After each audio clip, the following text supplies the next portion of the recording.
तो कहानी शुरू होती है केजीएफ चैप्टर 1 से, जहाँ पर आनंद जी केजीएफ की स्टोरी बता रहे होते हैं। और यहाँ पर अब आनंद जी को हार्ट अटैक आ चुका होता है और हॉस्पिटल में उनसे मिलने के लिए उसका बेटा विजेंद्र आता है। अब क्योंकि यह कहानी सिर्फ आधी ही कंप्लीट हुई है और इस कहानी को पूरा सुनना चाहता है सभी लोग, तो उस जर्नलिस्ट के कहने पे विजेंद्र जी आगे की कहानी कंप्लीट करने के लिए आनंद जी के ऑफिस में जाते हैं। और यहाँ पर आनंद जी के ऑफिस में काफी ज्यादा छानबीन करने के बाद केजीएफ चैप्टर 2 की स्टोरी मिल जाती है। और सीन एक बार यहाँ पे फिर से पास्ट में शिफ्ट हो जाता है, जहाँ पर रॉकी के गरुड़ा को मारने के बाद सभी लोग रॉकी के सपोर्ट में आ गए थे और वह सभी नॉर्मल लोग जो कि अब तक केजीएफ में काम कर रहे थे वो लोग गरुड़ा के आदमी से फाइट करते हैं और फाइनली यहाँ पे रॉकी केजीएफ को जीत लेता है। अब यहाँ पे बाद में जब गरुड़ा के पार्टनर्स आते हैं तो उन्हें ऐसा लगता है कि शायद यहाँ पे विराट अपना राज्य अभिषेक कर रहा होगा, पर अब यहाँ पे रॉकी आकर के उन्हें बताता है कि विराट को उसने पहले ही मार दिया है और अब केजीएफ का नया ऑनर वह खुद है, मतलब कि रॉकी। और यहाँ पर एंड्री और राजेंद्र देसाई के साथ में कमल भी होता है जो कि काफी ज्यादा उछल रहा होता है, तो रॉकी उसको वहीं पर शूट कर देता है और उसके बाद वहाँ पे सभी लोग बिल्कुल शांत हो जाते हैं। उसके बाद रॉकी जबरदस्ती रीना को भी पकड़ के ले आता है जो कि काफी ज्यादा गलत बात होता है और यहाँ पे वह कहता है कि अब वह रीना को अपने साथ में ही रखेगा, तो कोई भी यहाँ पे उसके अगेंस्ट नहीं जा सकता था। और यहाँ पे खुद रीना के पिताजी भी शांत रहते हैं और यहाँ पे अब केजीएफ में काम करने वाले कर्मचारियों की लाइफ भी काफी ज्यादा सुधर गई थी, उनके लिए अच्छा घर और मकान भी दिया जा रहा था और वह सभी लोग रॉकी को अपना देवता मान रहे थे। अब यहाँ पे नेक्स्ट सीन में रॉकी बलराम के पास में जाता है, जहाँ पर पहले बलराम गरुड़ा का राइट हैंड हुआ करता था और यहाँ पे रॉकी बलराम को बांध के रखा था। और यहाँ पे रॉकी बलराम को कहता है कि तुम मेरे साथ मिलके काम करो, जिसके लिए बलराम पहले तो मना कर देता है, लेकिन बाद में जब रॉकी अपने दूसरे आदमी के पास में जाता है जिन्हें की शूटिंग बिल्कुल भी नहीं आती है, तो फिर वहाँ पे रॉकी बलराम को बुलाता है और बलराम यहाँ पे बहुत ही अच्छा निशाना लगा लेता है। इसके बाद बलराम यहाँ पे रॉकी की जॉब को एक्सेप्ट कर लेता है और यहाँ पे वह कहता है कि हमें सिक्योरिटी को पहले से ज्यादा डबल करना होगा और बलराम यहाँ पे कहता है कि वह लोगों को ट्रेनिंग भी देगा। यहाँ पर जब रॉकी केजीएफ के चैप्टर 1 में मेंटेनेंस रूम में गया था तो उसने वहाँ पे नोट किया था कि यहाँ पर सिर्फ 1 माइल्स नहीं है बल्कि यहाँ पे 9 माइल्स है और उन 9 माइल्स को कभी भी खोला नहीं गया था, सिर्फ एक ही माइल्स को खोला गया था, क्योंकि यहाँ पे सूर्यवर्धन नहीं चाहते थे कि 9 माइल्स के बारे में सभी को पता चले, क्योंकि इससे केजीएफ में खतरा और भी ज्यादा बढ़ सकता था। और यहाँ पे जब यह सभी बातें उनके पार्टनर्स को पता चलता है तो उनके पार्टनर यहाँ पे शॉक हो जाते हैं और अब तो रॉकी यहाँ पे और भी ज्यादा आगे बढ़ने लगा था। और यहाँ पे रॉकी किसी को भी नहीं मारता है और वह सभी को कहता है कि पहले की तरह तुम लोग बिजनेस करो, क्योंकि यहाँ पे रॉकी को पता होता है कि अगर वह सभी को मार देगा तो वह बिजनेस किसके साथ में करेगा। और अब जब यहाँ पे 8 नए माइंड्स ओपन हुए थे तो उसके अंदर में जाने से सभी वर्कर्स डर रहे थे, तो इसलिए यहाँ पे रॉकी आता है और वह खुद ही माइंड्स के अंदर में चले जाता है और वह वहाँ पर काम करने लगता है और इसे देख करके सभी लोगों को मोटिवेशन मिलता है और वह सभी रॉकी के पीछे पीछे उस माइंड्स के अंदर में चले जाते हैं काम करने के लिए। और दूसरी तरफ राजेंद्र प्रसाद और एंड्रियोस यह रॉकी की तरक्की को देखकर काफी ज्यादा जल रहे थे और यह चाह रहे थे कि किस तरीके से रॉकी के काम को रोक दिया जाए। और यहाँ पर उन्हें पता था कि रॉकी को रोकने का काम रमिका कर सकती है और यहाँ पे रमिका एक बहुत ही स्ट्रॉन्ग पॉलिटिशियन होती है और यहाँ पे उनकी टीम में एक पॉलिटिशियन भी होता है जिसका नाम होता है नारायण। तो अब वह लोग ऐसा चाहते हैं कि नारायण को पीएम की पोस्ट से हटा दे और वहाँ पे रमिका आ जाए, क्योंकि अगर रमिका पीएम की पोस्ट में आ गई तो वह रॉकी को बर्बाद कर देगी। इसीलिए वह लोग एक वोटिंग का प्लान बनाते हैं जहाँ पर सभी के सभी लोग नारायण के अगेंस्ट में वोट देंगे और उसे पीएम के पद से हटा देंगे। पर जब तक यह सभी यहाँ पर होता, उन्हें केजीएफ में माइनिंग करते समय एक बहुत ही बड़ी चीज मिल जाती है जिसे देख करके सभी लोग डर जाते हैं। और यहाँ पर वह जो चीज मिलता है उन्हें वह एक तलवार होता है और यह तलवार होता है अधीरा का, जिससे कि गरुड़ा ने मरवा दिया था। उसके बाद हम यहाँ पे नेक्स्ट सीन में अधीरा को देखते हैं जो कि अभी तक नहीं मरा था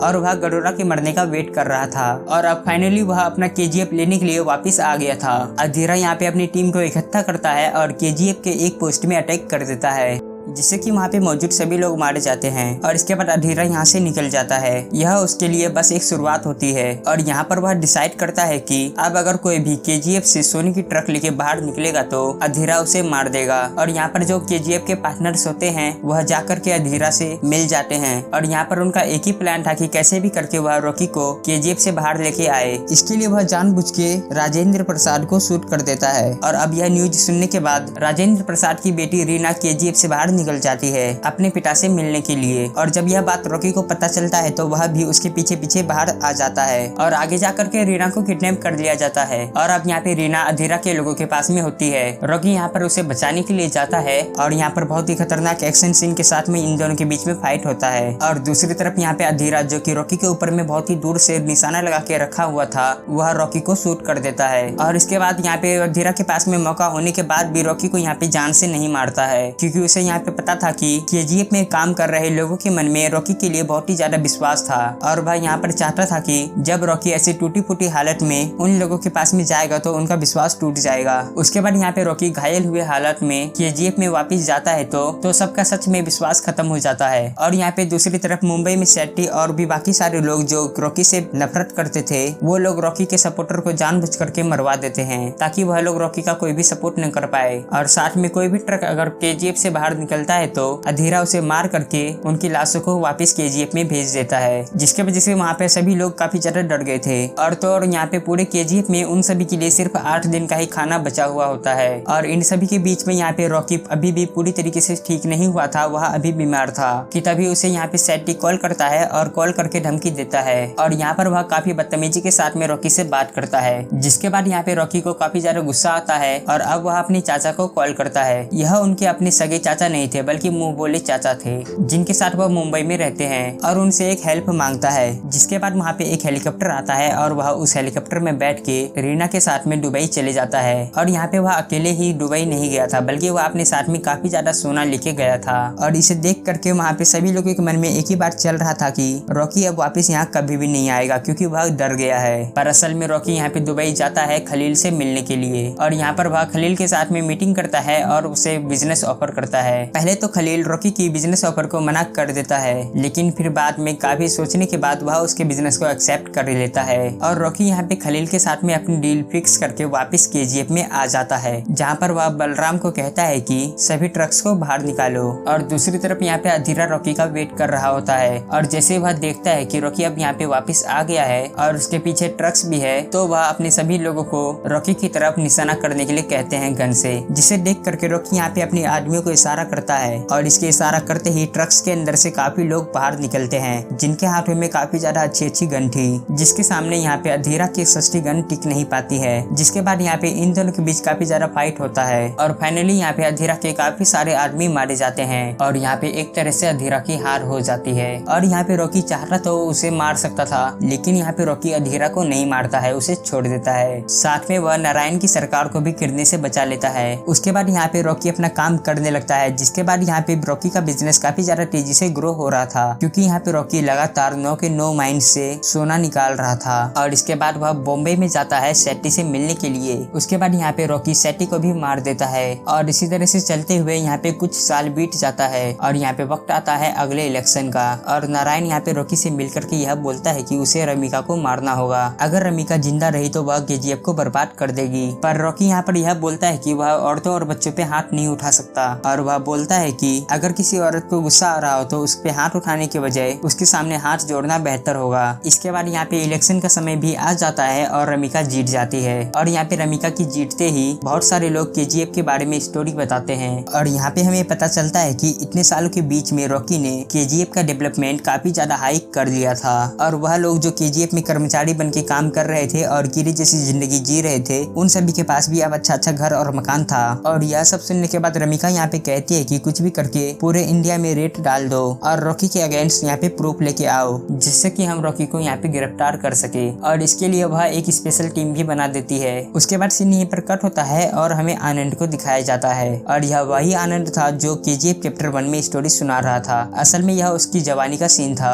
वह यहाँ पर यंग होता है और चिप करके केजीएफ का फोटोज क्लिक कर रहा होता है। यहाँ पर जब वह फोटो क्लिक कर रहा होता है तो उसे रॉकी के आदमी पकड़ लेते हैं और उसे रॉकी के सामने लेके जाते हैं। और यहाँ पे रॉकी जब आनंद को देखता है तो वह काफी ज्यादा इम्प्रेस हो जाता है, क्योंकि यहाँ पे आनंद फोटोग्राफी के साथ साथ एक अच्छा लेखक भी होता है और उसके पास में काफी ज्यादा अच्छी दिमाग भी थी। और रॉकी यहाँ पे उसे सामने से कहता है कि वह रॉकी की स्टोरी लिखे और सब कुछ बिल्कुल ट्रू लाइन में लिखे। इसके बाद सीन यहीं पर कट हो जाता है और हमें अगला सीन दिखाया जाता है जहाँ पर पुलिस अलग अलग जगह पर छापे मार रही होती है, लेकिन कहीं से भी उन्हें कुछ भी नहीं मिलता है और उन्हें एक जगह से बस एक सोने की बिस्किट मिलता है जिसे कि वह पुलिस स्टेशन में जमा कर लेते हैं। और जब यह बात रॉकी को पता चलता है तो वह अपनी एक सोने की बिस्किट को लेने के लिए पुलिस स्टेशन में पहुंच जाता है और वहाँ पर सभी को जैसे यह पता चलता है कि यह सोने की बिस्किट रॉकी का है तो वह सभी काफी ज्यादा डर जाते हैं, क्योंकि रॉकी का शक्ल तो बहुत ही कम लोगों ने देखा होता है लेकिन उसका नाम काफी ज्यादा चल रहा होता है। यहाँ पर रॉकी बड़े स्टाइल के साथ में पुलिस स्टेशन के अंदर जाता है और अपना सोने की बिस्किट को लेता है और बाहर आ जाता है और वहाँ पर वह एक मशीन गन को सेट करता है और उस मशीन गन को सेट करने के बाद पूरे पुलिस स्टेशन में फायरिंग शुरू कर देता है और यहाँ पे गन की काफी ज्यादा राउंड फायर करने के बाद पुलिस की जीप उड़ जाती है। कहने का मतलब है कि ब्लास्ट हो जाती है। उसके बाद सीन यहाँ पर कट हो जाता है और हमें अगला सीन दिखाया जाता है जहाँ पर रमिका जी को फाइनली एक प्रूफ मिल गया था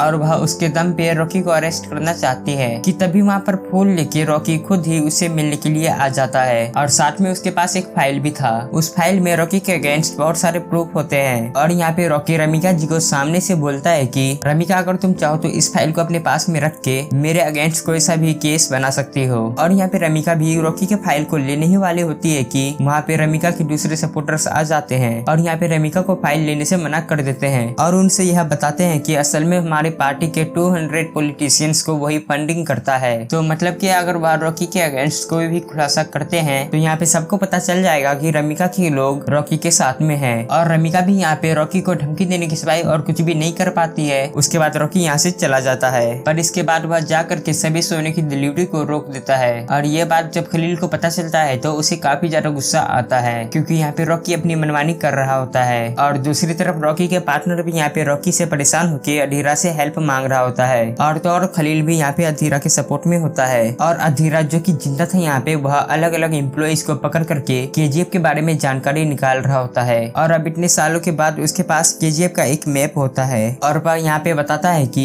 अंदर जाने के 2 रास्ते हैं और दोनों ही रास्तों पे इतना ज्यादा सिक्योरिटी है कि अंदर जाना बहुत ही मुश्किल है। तो उसे यहाँ पे किसी माइन के अंदर से होके जाना पड़ेगा और उस माइन के बारे में उसे किसी और से पता करना पड़ेगा और यहाँ पे माइंस का पता करने का काम वह एंड्रियो को देता है क्योंकि एंड्रियो अगर यहाँ पे ऐसा नहीं करेगा तो अधीरा उसे मार देगा। और धीरे धीरे अब रॉकी और रीना के बीच में प्यार बढ़ने लगता है और वह लोग शादी कर देते हैं। दूसरी तरफ अधीरा को कोई बहुत अच्छी इन्फॉर्मेशन दे देता है कि वो एग्जैक्टली कहाँ पे खुदाई करना शुरू करेगा और वह उन्हीं में से किसी एक माइन में पहुंच जाएगा और वह माइन का नंबर था माइन नंबर 3 और यह खबर मिलते ही अधीरा वहाँ पे खुदाई को शुरू कर देता है। उसके बाद सीन यहीं पर कट होता है और हमें रीना को दिखाया जाता है। उसे यहाँ पे पता चलता है कि अब वह प्रेग्नेंट है और वह जाकर के यह बात केजीएफ में रॉकी को बताती है। अब इससे पहले कि रॉकी यहाँ पे खुश होता पीछे से अधीरा के लोग रीना पे अटैक कर देते हैं और यहाँ पर वह लोग रीना को शूट करके मार देते हैं और रीना की डेथ से यहाँ पे रॉकी को बहुत बड़ा झटका लगता है और अब यहाँ पे रॉकी काफी ज्यादा गुस्सा हो गया था जिसके बाद यहाँ पे फाइनल फाइट शुरू हो चुका था। उसके बाद यहाँ पे रॉकी और अधीरा के बीच में काफी फाइट होता है। अब यहाँ पे फाइट के दौरान अधीरा ने रॉकी को जमीन में लेटा दिया था कि अचानक से उसे जमीन में एक हथौड़ा मिल जाता है और वह अपने हथौड़े को उठाता है और यहाँ पे वह अधीरा के साथ दोबारा फाइट करता है। इसके बाद वह यहाँ पे अधीरा की गर्दन को तोड़ देता है और उसे जान से मार देता है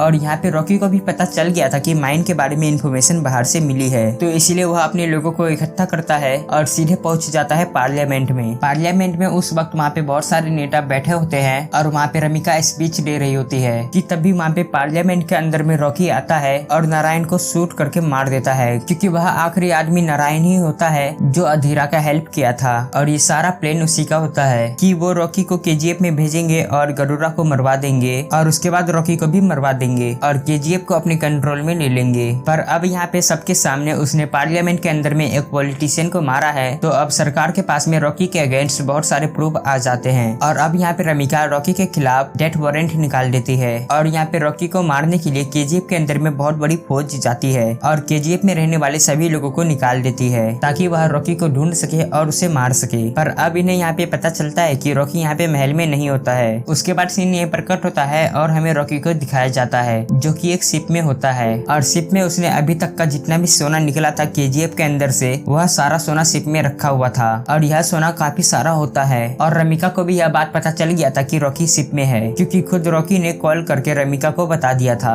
मतलब कि अब यहाँ पे रॉकी को पता था कि उसका अंत यहाँ पे आ चुका है इसलिए वह खुद ही अपनी इन्फॉर्मेशन दे देता है और वह खुद ही मरना चाहता है। उसके बाद यहाँ पे देखते ही देखते सारे फाइटर प्लेन और शिप्स आ जाते हैं और रॉकी पे अटैक कर देते हैं और यहाँ पे अब रॉकी की पूरी शिप ब्लास्ट हो जाती है, जिसके कारण यहाँ पे शिप में जितना भी सोना था वह सभी पानी के अंदर चले जाते हैं और खुद यहाँ पे रॉकी भी पानी के अंदर चला जाता है। और ऐसा रॉकी यहाँ पे इसलिए करता है ताकि वह जितने भी सोने निकले हैं केजीएफ के अंदर से वह सभी पानी के अंदर में चले जाए इतनी गहराई में कि वह लोग ना ढूंढ सके। उसके बाद हमें पीएम रमिका का सीन दिखाया जाता है। रमिका रॉकी से जुड़ी सभी चीजों को मिटवा देती है और वह कहती है कि इस फ्यूचर में कभी भी किसी के भी सामने रॉकी के बारे में कोई भी जिक्र ना करे। इसलिए यहाँ पे सिर्फ आनंद ही ऐसा होता है जिसको यह पूरी स्टोरी के बारे में पता होता है और इसीलिए वह इस पूरी स्टोरी को एक बुक में लिखता है और बाद में इस बुक को वह पब्लिश भी करता है। उसके बाद सीन यहीं पर कट होता है और हमें एंड में केजीएफ का सीन दिखाया जाता है, जहाँ पर हम लोग देखते हैं कि रॉकी ने गरीब लोगों के लिए रहने के लिए मकान बना दिए थे। तो दोस्तों बस इसी के साथ में मूवी यहीं पर एंड हो जाता है।